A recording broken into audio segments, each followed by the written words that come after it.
খোলা জায়গায় নোংরা পরিবেশে প্রক্রিয়াজাত হয় বিখ্যাত ব্র্যান্ড প্রাণের আমের জুস। তাতে আবার মেশানো হয় ফরমালিন, যা বিষের চেয়েও কয়েকশো গুণ ভয়ঙ্কর।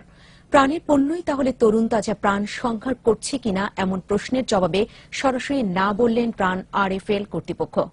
আলিমুজ্জামানের ক্যামেরায় মেহেরপুর প্রতিনিধি ফারুক হোসেনকে সঙ্গে নিয়ে অখিল পোদ্দারের ধারাবাহিক প্রতিবেদনের প্রথম পর্ব।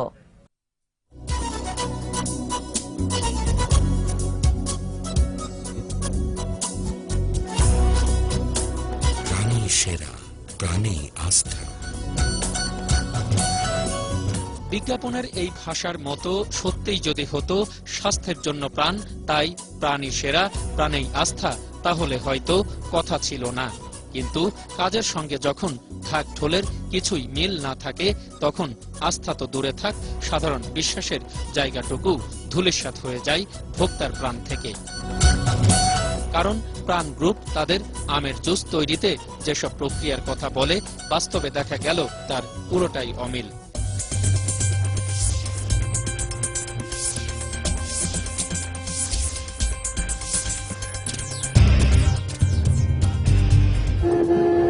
মেহেরপুরের গাংনী উপজেলার কাজীপুর ইউনিয়নের সীমান্ত ঘেঁষা গ্রাম কাজীপুরের এক গোয়াল ঘরে প্রক্রিয়াজাত হচ্ছিল প্রাণের আমের জুস আর আমের আচার। গোপনে সংগোপনে গড়ে ওঠা আজব এই কারখানার খবর যায় স্থানীয় প্রশাসনের কানে। বিএসটিআই সহ অন্য কর্মকর্তাদের উপস্থিতিতে ড্রাম ভর্তি আমের কাটিং পরীক্ষার পর মেলে ভয়ঙ্কর সব তথ্য। এখানে ফরমালিনের উপস্থিতি পাওয়া গেছে। এখানে ডিটেকশনের যে পরিমাণ কালার শো করছে তাদের মাত্রা অনেক বেশি এবং সেটা খুবই ক্ষতিকারক, স্বাস্থ্যের জন্য হুমকি স্বরূপ। প্রাণ গ্রুপের সাথে এদের চুক্তি আছে, এই আমার হাতে সেই চুক্তিপত্র। অনেকগুলো ড্রামে যে সমস্ত পচে গেছে একদম, আর ফুড প্রসেসিং এর জন্য যে সমস্ত প্রিজারভেটিভ ইউজ করা হয়, এখানে ইতিমধ্যে আইডেন্টিফাইড হয়েছে যে প্রিজারভেটিভ হিসেবে এখানে ফরমালিন ইউজ করা হয়েছে, মানব দেহের জন্য যা খুবই ক্ষতিকর। এত বড় ঘটনার পরও পুরো প্রক্রিয়াকেই চ্যালেঞ্জ ছুড়ল প্রাণ আরএফএল গ্রুপের পরিচালক। আমরা তাদেরকে অর্ডার দিয়েছি ম্যাঙ্গো প্রসেস করার জন্য, আমরা তো আর ফরমালিন এড করার জন্য কোনো প্রসেস দিইনি। এটা যেহেতু আমার এখন কিউসি প্যারামিটারে পাস করেনি, তাহলে আমার কিউসি প্যারামিটারে পাস করতো না। আমরা অপেক্ষা করছি যে যদি এটা ফাইনালি আমরা ওখান থেকে আইনা ল্যাবরেটরি টেস্ট করার পরে আমরা আবারও বলবো, আমি আমার প্রোডাক্টের ব্যাপারে গ্যারান্টি দিতে পারি, আমি যে কোনো অ্যাওয়ার্ড ঘোষণা করতে পারি যে কেউ যদি প্রুভ করতে পারে।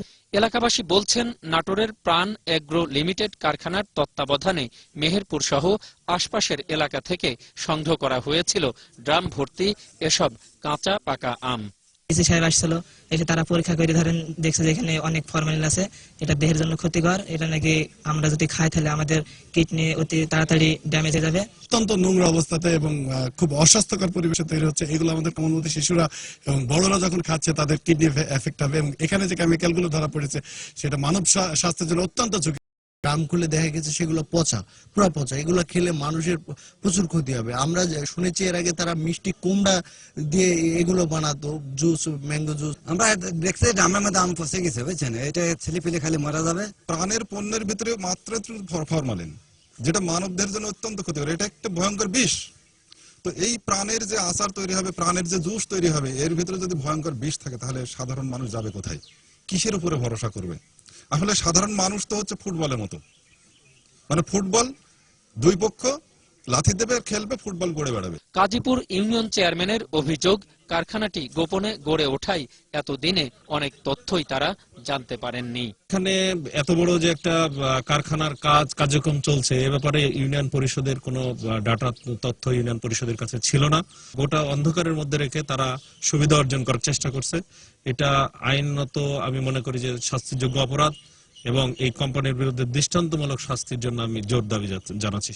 অত্যন্ত নোংরা দুর্গন্ধযুক্ত এই গ্রামীণ পরিবেশে প্রাণ কোম্পানি তাদের আমের জুস এবং আমের আচারে এখান থেকে মেশায় বিষাক্ত কেমিক্যাল আর ফরমালিন, আর এখান থেকেই আম কাটিং করে তারা পাঠাচ্ছে নাটোরের তাদের এগ্রো লিমিটেড কারখানায়। সাধারণ মানুষ জানতেও পারছে না তারা আসলে কি খাচ্ছে। অখিল পোদ্দার, 21 টেলিভিশন, কাজীপুর, গাংনী, মেহেরপুর।